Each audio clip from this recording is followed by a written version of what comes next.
In the last lecture, we have seen the different sources of the errors.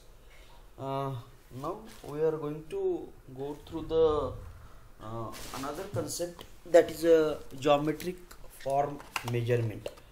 Means the contents that will be covered under this concept are measurement of the straightness, flatness, roundness. So you might have heard these words first time. So here many times it is not sufficient to measure the linear dimensions. Generally, this straightness, flatness and roundness, these are the dimensions which are not in one plane but they are in more than one plane. So many times it happens that even if your linear dimensions are perfect, they are within the tolerance, but if you try to assemble the two parts which are linear dimension wise, these are okay, but they don't get assembled because there is an issue with their geometric tolerances. So apart from measuring the linear dimensions, like you measure the length, width, thickness, diameter, we have to ensure that the component has proper geometrical tolerances also. So let us see this how to measure these geometric forms one by one.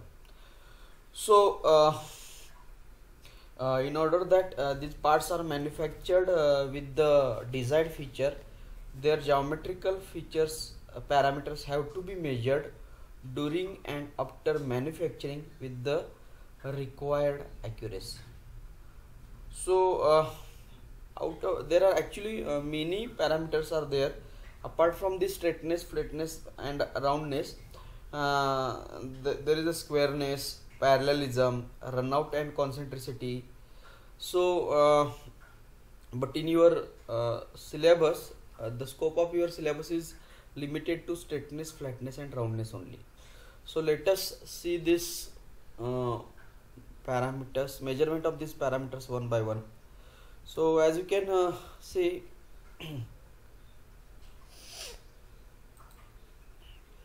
first parameter that we are going to see is the straightness. So we can say that a line is said to be straight. Any line can be said to be straight if the variation of the distance of its points from two planes perpendicular to each other and parallel to the general direction of line remain within specific tolerance limits. Okay, so let us try to interpret the meaning of these words which are mentioned in this sentence. So a line is said to be straight. So this if you look at this sketch, look at this diagram, you can see any diagram or any surface, if you see under the microscope, the surface will look like this. It will have this is the, you can say this is the contour of the surface. Okay, so this surface is moving in any fashion. Now we have to check whether this surface is straight or not. So for that, whenever you want to check the straightness, flatness or roundness, you must have some kind of reference. Okay, so you can say that this is the reference line. Okay, this is the reference line with respect to which you are going to measure the variation of the points. Okay, so this is line of reference. So from this line of reference, the points have moved, some of the points have taken under the measurement. So this point is, say, let us see, this point is below the reference line, this point is above the reference line, this point is on the reference line, again above the reference line, and this goes on continuing. So the points the points on the actual surface they are deviating from the reference line. So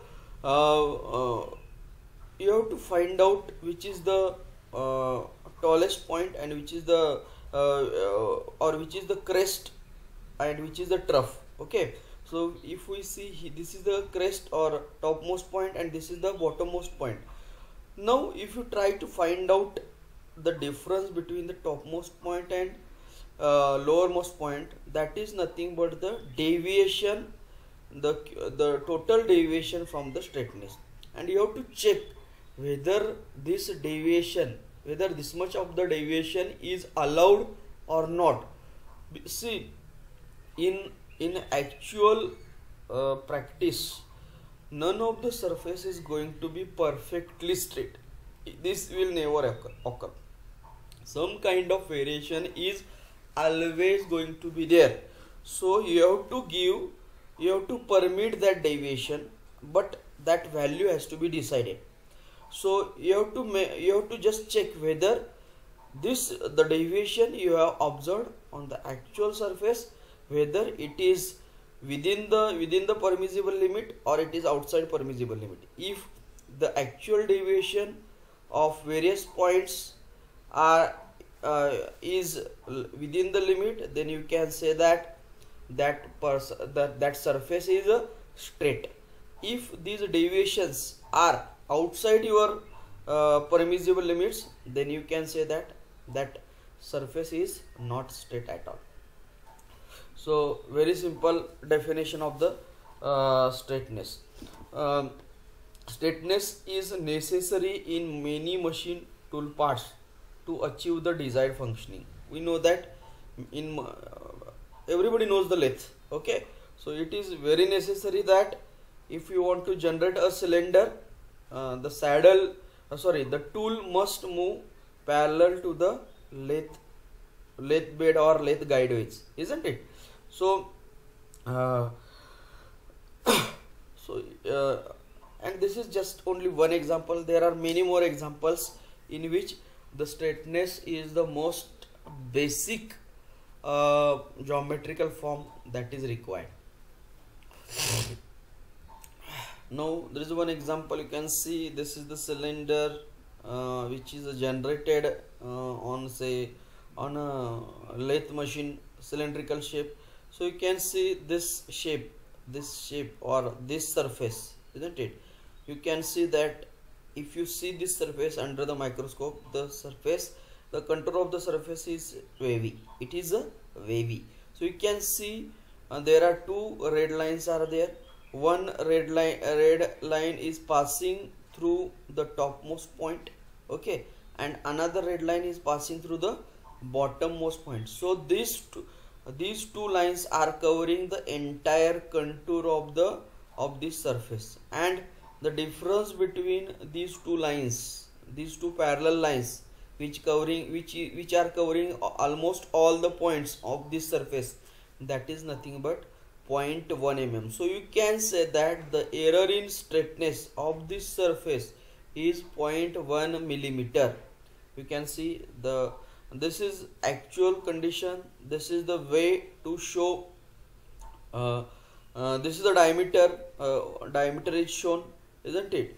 And this is the way to show the symbol of the straightness. So you might have learned this in the second year.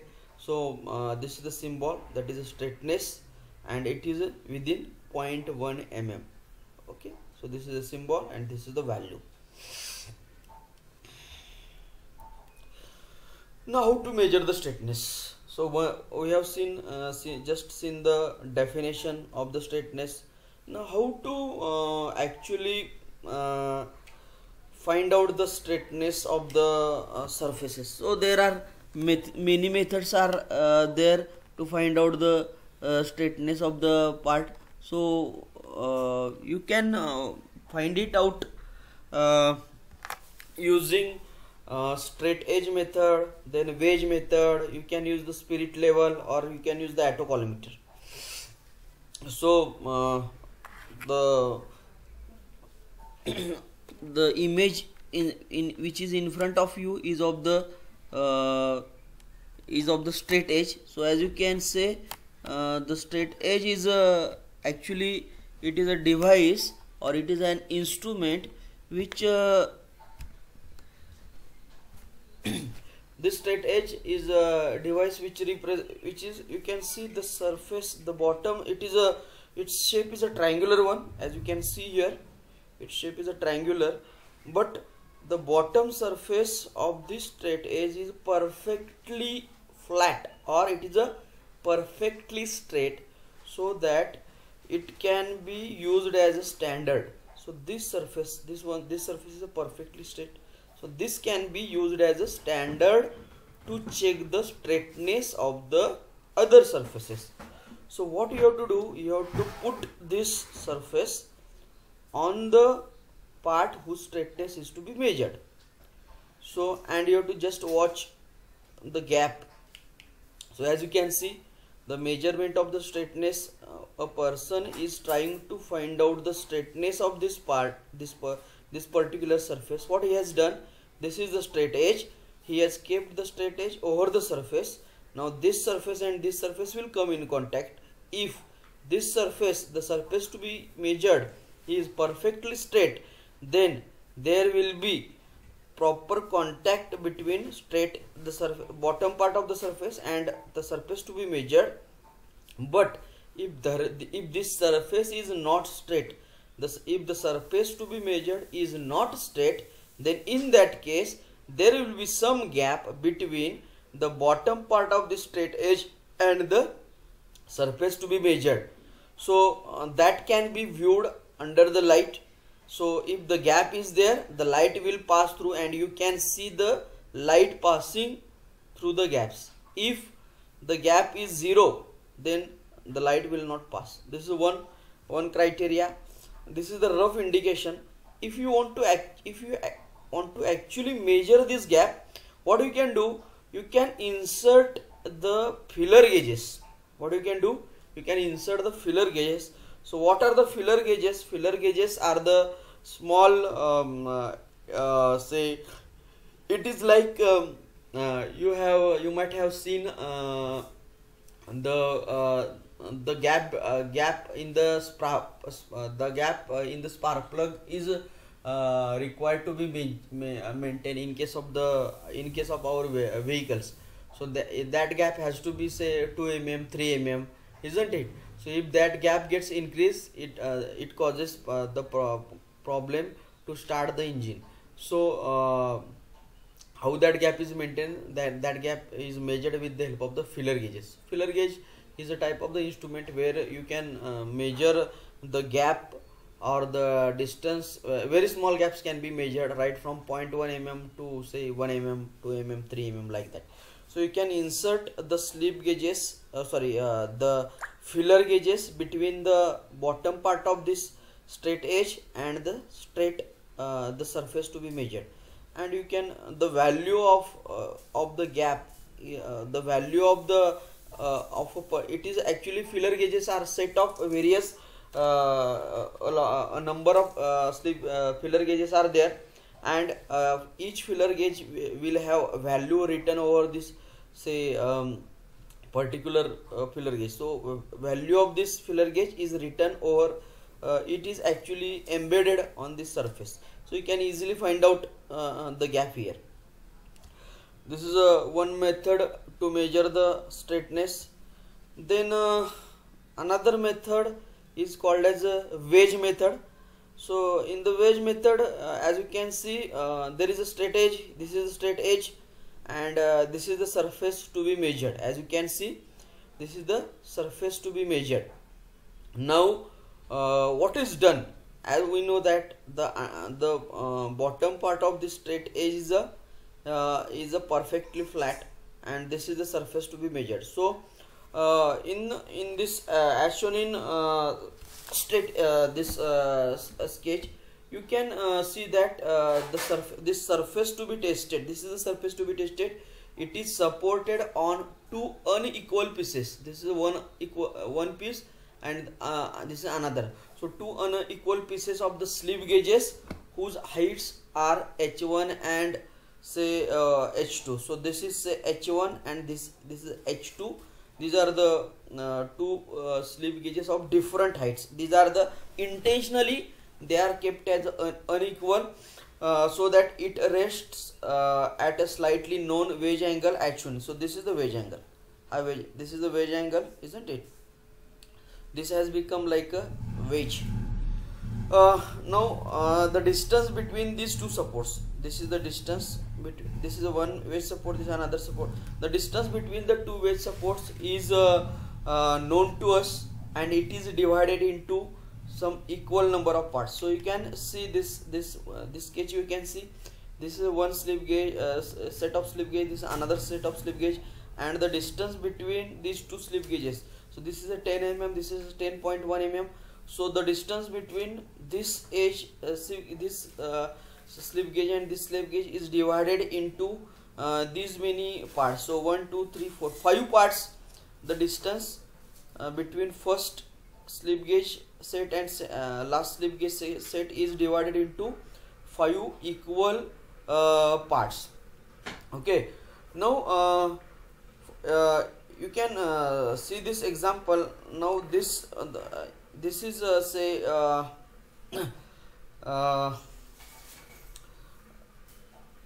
the length of the gap between the surface plates, or this portion is called as surface plate.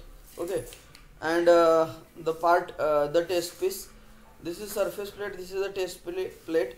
So here the length of the gap between the surface plate and the test piece, which will vary by 0.02 mm. So you can see this is the surface plate, this is the test piece. Now the difference between first slip gauge set and second slip gauge will vary by 0.02, because this distance is a 10 mm, this distance is a 10.1. so total the variation in this distance is 0.1 mm, and this total 0.1 mm is divided between 5 equal parts. So 0.1 divided by 5 is equal to 0.02 mm. So the distance between two successive slip gauge sets is a 0.02 mm. So this is 10 mm, this is 10.02, this is 10.04, 10.06, 10.08 and 10.1 mm. So this successive distance is 0.02 mm. Now if we this height of the slip gauges over here is a 10 mm. Now if this distance is a 0.02 mm, so what we can do, we can insert a slip gauge blocks of 10.02 here in the at this position, and we will insert the slip gauges of 10.04 mm at another position, and we will go on doing this 10.04, 10.06, 10.08 and likewise we will try to divide the entire portion into 5 equal parts. Now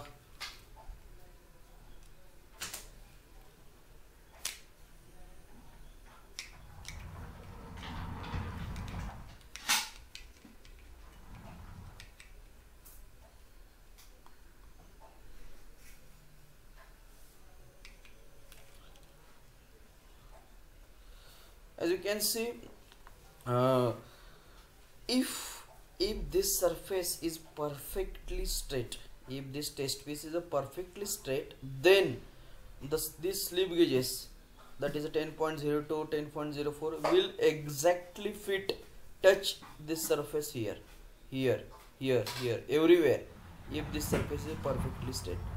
But if the situation is like this as shown in this figure, suppose this surface test piece is not straight here, then in that case this slip gauge box, this slip gauge set will not fit properly here. Here also you can see here, since it is the distance is larger, again the slip gauge set here will look like this. So this much amount of error will be there. So you can measure this error. by inserting again you can insert. So what is the amount of error here? So you can find out this error by inserting the slip gauge. You just insert the slip gauges over here and you can easily find out what much amount of the difference is in the at this position. So you can in this way you can find out the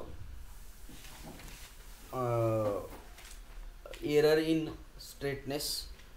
Then there is a one more instrument called as a attocolimeter. So what is a attocolimeter? Attocolimeter is another useful optical instrument. It is a basically optical instrument. That's why it works on the principle of light. It is used in shops for measuring very small angular tilts, very small angular dimensions, and for testing alignment, flatness and straightness testing. So we will just go through the principle of working of the attocolimeter. So how it works, you just go through this. L is the source of the light. If L is the source of the light, this L is located at the focus of the collimating lens. This is the collimating lens. What is the purpose of the collimating lens? It will, whatever is the source of light, it will convert that source of light into the parallel rays of the rays of the beam. So reflecting, this is the collimating lens, then this is the reflecting surface. This is the reflecting surface. This reflecting surface is at a right angles to the path of the light. This is a right angle to, this is the path of the light. This one, this source of the light, it will, this source of the light it will hit this collimating lens, then it will become parallel, isn't it? So this is path of the light. This is the path of the light, and this reflecting surface is exactly perpendicular, 90-degree angle you can see, to the path of the light. Then if this reflecting surface is perpendicular to the path of the light, then the image L1 is the image of this source L. Okay, this image L1 of the source will coincide with L. L1 is the image, L is the source of the light, and L1 is the image of the source of the light after getting reflection. So this light will fall here, it will go here, and again it will reflect back in this fashion, okay. So L1 is the image of this reflected light. Then in that case, if this surface, reflecting surface, is perpendicular to the path of the light, then in that case L1 will coincide with the L. Okay. Now this is the ideal condition. Now see the another case here. In this case you can see the reflecting surface is tilted at angle theta, isn't it?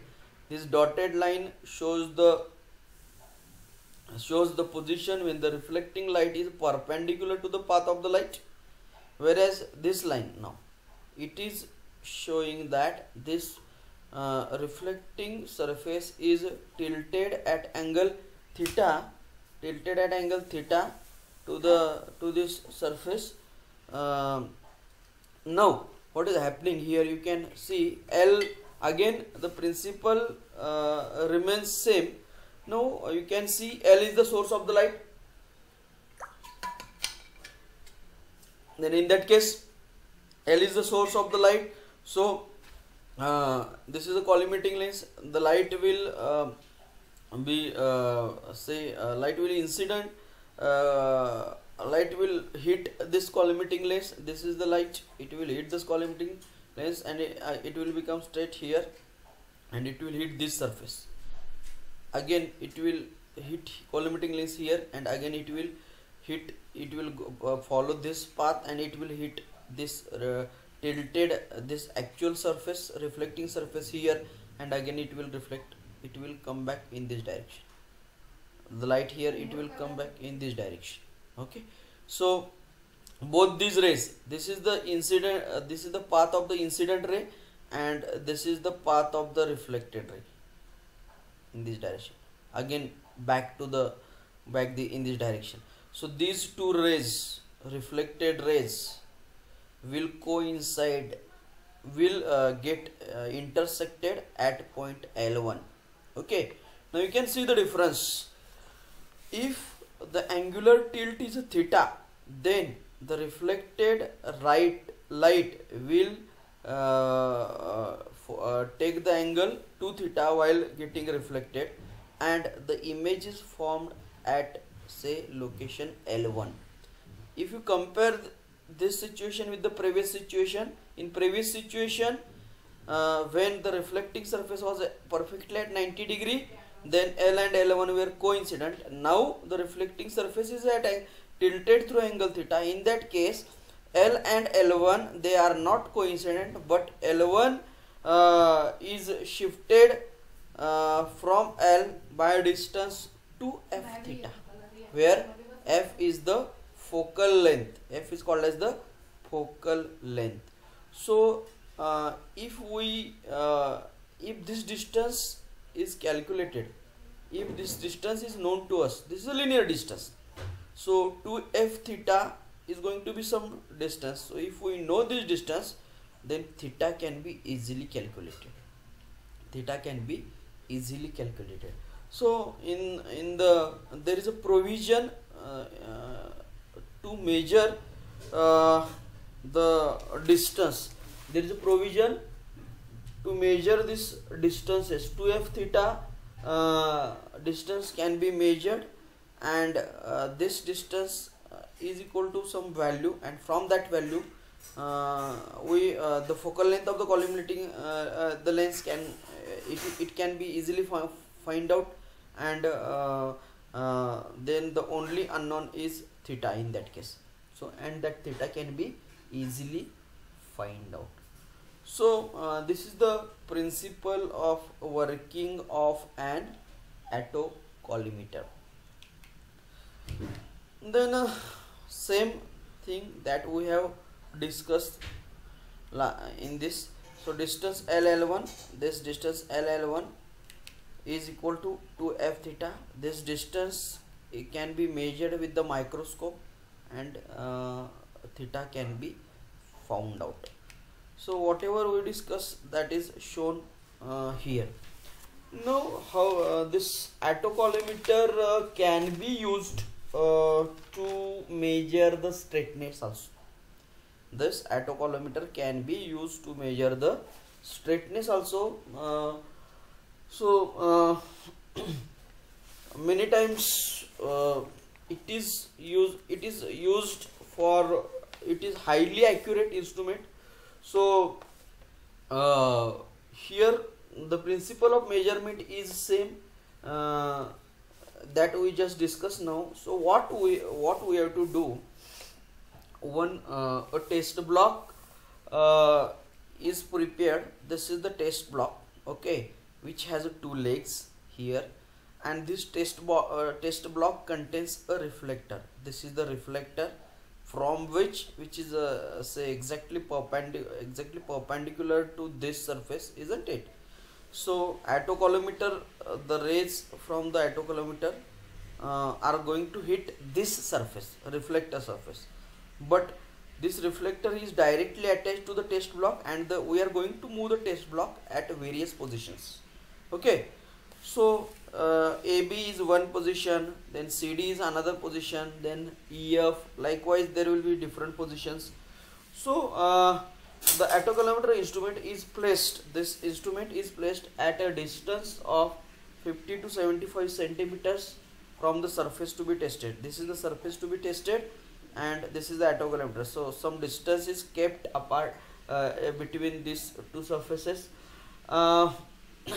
Now a test block, as I told you, a test block is fitted it is fixed on 2 feet and fitted with this plane reflector. This is the plane reflector.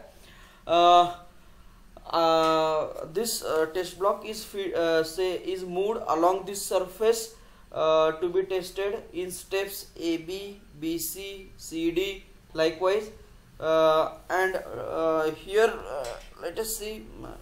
So you can see this is the actual surface to be tested, okay, and it is now this test block is initially at position AB, then it will be moved to BC, then it will move to the CD, then again it will be moved to DE, and the total length to be tested is say capital L. Now for example, consider for example the two positions AB and BC. You see this position, this is the attocolometer, this is the test block, this is one position AB. So we can say that AB is our reference position. So for this since AB is the reference position, you can consider the readings obtained in this attocolometer as your reference reading. Now if the line of the first position of the reflector AB is taken as a datum, that is as a reference, the reflector in the position BC has tilted through an angle theta. Now AB is our reference position. Now what we have done, we have moved this test block to position BC. Now this is the actual surface. BC is the A, B, C, dash, D dash, E dash. This is the actual surface. Okay. Now BC dash is another position. Now since the surface is somewhat tilted, that's why this test block will take the new position, which is shown in this dotted fashion. This is the new position of the test block. Now so there is a the reflector in now the reflector will also tilt through angle theta, because it is directly related to say directly attached to this test block, and we can find out this angle theta because we have just seen the principle of attocolometer. So if theta is measured in radians, then end C has moved up by a distance C dash. If we measure theta in radians, then we can say that C dash, this distance C dash is equal to theta into L. We know the formula, S is equal to R theta, isn't it? So where L is the this distance C dash is equal to, what is C dash, is nothing but theta into this distance between B and C dash, and that distance is always fixed. That is the distance between these two supports, isn't it? Distance between A and B, or distance between two legs. So this distance is known to us. This is standard. This is fixed. We can find out the theta. We have just seen that how to find out the theta. So if we know theta as well as this distance BC dash, then this distance CC dash can be find out. So this CC dash is nothing but it is a deviation of this point from this datum, and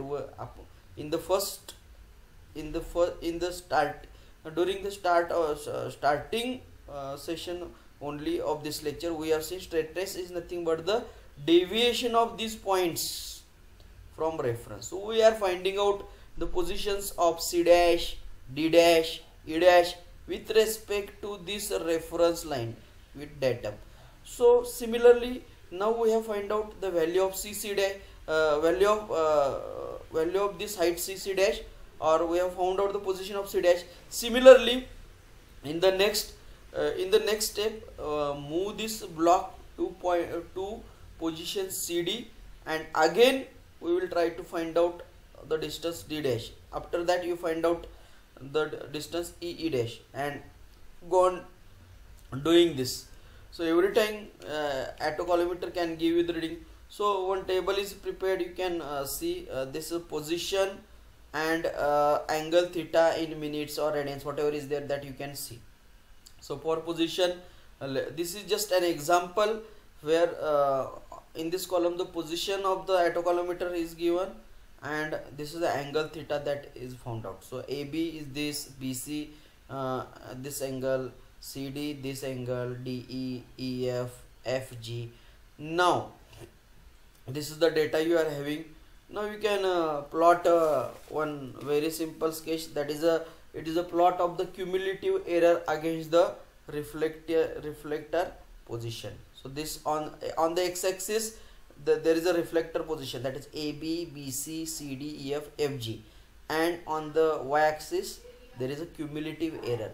So you can find out this cumulative error, isn't it? So you can see the cumulative rise or fall. You can see this is, there is a one more uh, table is there. So 0, this is a difference from the first reading, isn't it? So you can this is the cumulative rise or fall. You can see here cumulative rise or fall, and this is a individual rise or fall. So this can be plotted on the axis. This last column can be plotted. So this first column and last column are plotted over here. So AB is our reference position, so that's why both the points are on this x-axis. Then for BC position, the angle, like this is 20 degree 41 minutes. So this point can be plotted. So 20 degree 41 minutes, so cumulative rise or fall is 8.20. So that can be plotted here, 8.20. Then again BC BC CD 20 degree 452 minutes. So 20 degree 45 minutes, cumulative rise for is a 17.2 mm. So that can be again plotted. So CD for CD point D is at 20 point whatever is 20 point 17.24, and likewise you can plot all these points. You can plot all these points, and now you will get the various points. A, B, this point, you can see here this point, this point, this point. These are the points. Now what you have to do? You have to draw two parallel lines. We know that error in straightness is nothing but the distance between the two parallel lines, isn't it? So what you have to do? You have to draw the two lines in such a way that these two lines, the condition is that the two lines that you are drawing, those two lines must be parallel to one another. One line, that is the one line must pass through the your say origin, and both the lines must cover all the points. It must cover all the points. So how you can do it? So what you have to do? You have to draw one line through the origin. Say point A is your origin, and you have to draw the line in such a way that it covers the all the points on the lower side. So you can see this is the one line which is drawn. Okay, then this is one line which covers all the lowermost points. So none of the points should fall below this line. Whatever points you have drawn, A, C, D, see A and B both are same because that is a datum. So no need to take this point because B and A both are same. Now once you draw this line, say through point A, dotted line, draw another line which is say parallel to which is a parallel to this line, but that this line must be drawn in such a way that this line is covering the topmost point. So you can see this line is drawn in such a way that it covers all the points. I think this is the topmost point, so this line is drawn in such a way that it passes through this point, isn't it? So these two parallel lines have covered all the points that you have plotted. Now the difference between these 2 points is nothing but the variation in the deviation in the straightness. Okay, so there is another method to find out the straightness. Then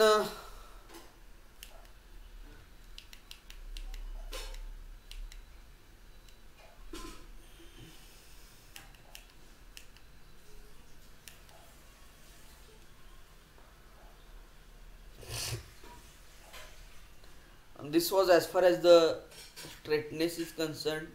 Then roundness. So roundness or circularity both are same. So as we discussed, dimensional accuracy is not enough for the assembly. Geometric tolerances are also important.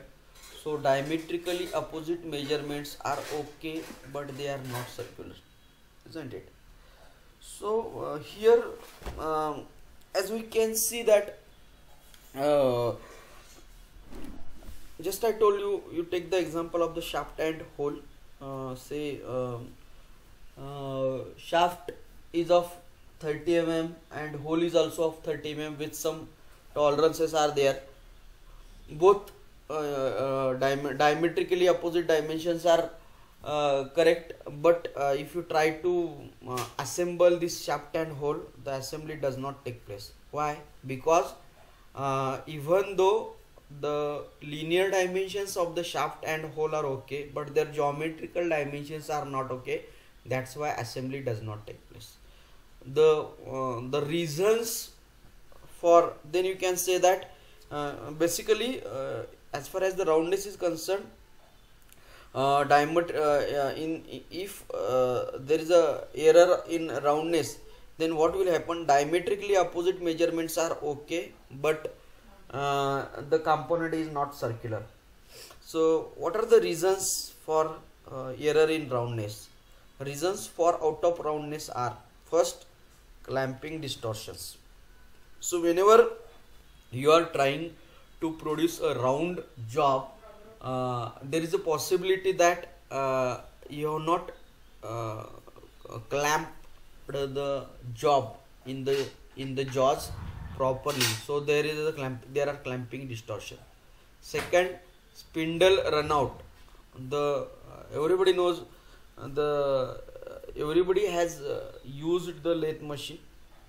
So you are holding the component in the spindle of lathe machine, but if that spindle itself has a run out error, then the component which you are producing will not be round, it will have deviation.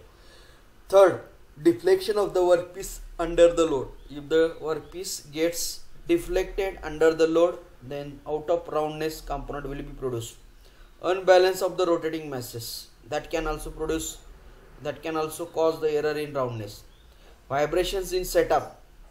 If the issue of the vibration is not addressed, then in that case also out of roundness job can be produced. Presence of dirt or chip in clamping device, that can also produce the out of roundness component. So as you can see, types of irregularities on this round surfaces. So what kind of surfaces are produced in case of this irregular types of the irregularities are? So in this case, first type of the error is ovality. You can see here what kind of errors are observed in case as far as the roundness is concerned. So actually in this case A, you can see one circle is there and one ellipse is there. So actually this is the exact form, circular form. We want the exact circular form. This is the ideal thing that we required, but the produced component is like an oval component. So here you can say that the surface is oval instead of being circular.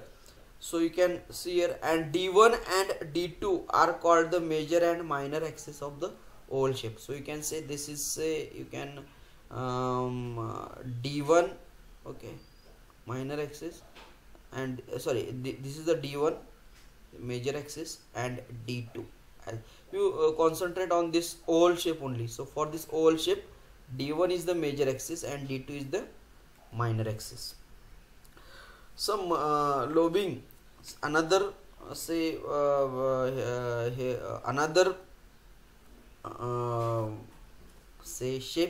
where machine jobs, particularly those produced by centerless grinding. So this is the lobed shape. So as you can see, this is again the ideal shape, that is exact circular shape, but the produced component is like a lobe shape. You can see here, this is the lobe shape. This is the lobe shape. So here as you can see, for this lobe shape, the distance between topmost point, opposite, diametrically opposite distance, d1, you can say d1, this is the d1, this is the d2, distance between this point and this point, d3, distance between this point and this point. So you can say d1 is equal to d3 is equal to d3. But so what we can say, diametrically opposite dimensions are same, but the shape is not circular. So if you try to fit this kind of job, suppose this is a, say, a shaft, a lobed shaft is there, and if you try to fit this lobed shaft in a circular hole, then is it possible to carry out assembly? No, it is not possible. The shaft is not going to fit in the hole because of its lobed shape.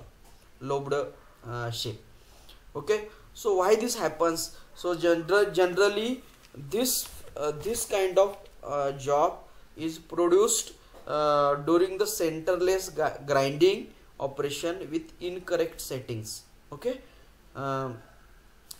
so this is the lobing effect. And third kind of irregularity that is found because of the is nothing but the irregular or no specific form. So again you can see here, this circle is the exact circular form, that is the ideal required, but the actual produced part is like this. It is having any shape, irregular profile, like an amoeba. Okay, so the errors in this form may occur due to, what are the reasons? Irregular condition of the input stock. So input material what you are getting, that is not say regular. Error in machine setting and operation or environmental conditions like heat. So this kind of job can also be produced. So such kind of errors can be observed. So how this roundness is checked or circularity is checked? So there's one setup, that is a circularity testing using a V-block. So as you can see, we can check the circularity. This is the experiment on this particular concept, that is measurement of roundness of a job using the mechanical comparator, that is say included in your syllabus, and you have to actually carry out the experimental part. So you are going to do the experiment and you are going to take the actual reading. At that time you can get more idea about this. So here I will try to explain. You can see here, this is the job, whose roundness is to be measured. Now this circular job is mounted over a surface plate, and in between the job and the surface plate, this is the V block. So V block is a holding device which is used specially to hold the circular jobs. Okay, so this is a V block, and apart from this V block, there are other accessories also. This is the dial gauge indicator, which is nothing but the mechanical comparator, and to hold this dial gauge, one stand is required. So the plunger of this dial gauge is going to rest over the surface of the circular part. Now what you have to do, how to take the readings? You have to take the readings over the entire circular surface. Okay, so there are, say, infinite number of the points on this circular surface, isn't it? So you can take infinite number of readings, but for practical convenience, what you can do, you can divide this entire surface into some equal parts. Total 360 degree can be divided into some say equal parts, you can divide it into 10 or 20 parts, and you can take the readings at different positions. Suppose let us assume that you have divided it into 4 parts. So this is part, this is position 1, position 2, position 3 and position 4. So what you have to do now? Suppose this is your reference position. This is your reference position. At this reference position, what is the reading in the dial gauge, that you have to note down. This is your reference reading. Okay. Now what you have to do? You have to rotate this job. You have to rotate this workpiece by hand slowly. So you have to rotate this job till this point comes here. Okay. So you have to make sure that this position comes here by rotating. Now the position of the job is at second, the job is at the second position. Now since you have rotated it through 90 degree, now at this position, see what is the position of this indicator. Okay, so if the previous position and this position, if the job is perfectly round, then this position and this position, they are going to be same, isn't it? And in that case, the indicator in the dial gauge will show the same reading. You have to repeat this process. Now note the reading here also. Then now again rotate the job, bring this position, third position here, again see the reading, note down the reading, then again rotate the job, take this position, and at this position also take the reading in the dial gauge. So for all these 4 positions, you can note down the readings in the dial gauge. So if the job is say round, or if it is perfectly round, then all the 4 readings in the dial gauge will be the same. But if the job is not perfectly round, then the position of the readings in the dial gauge, that will not be same. So we are actually going to perform this